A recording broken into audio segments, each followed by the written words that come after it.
How to cancel pending purchase on Steam. Hey everybody, welcome back. In today's video, we will be guiding you step by step through the process in order to remove it. So let's just get started. First of all, head over to Steam application and open it up on your screen. And once you open it up, you need to be logged in.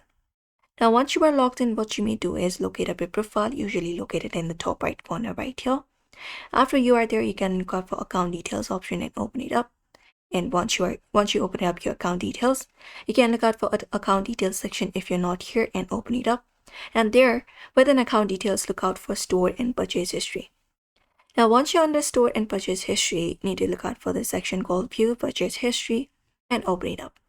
And here in the section, you will be finding all of the pending history, means all of the pending applications that you're trying to download within Steam.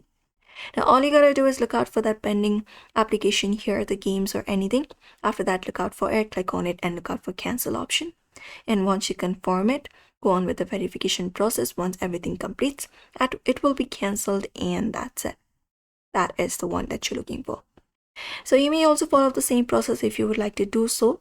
So I hope this video was helpful. Don't forget to give it a like and subscribe for more tips and tutorials.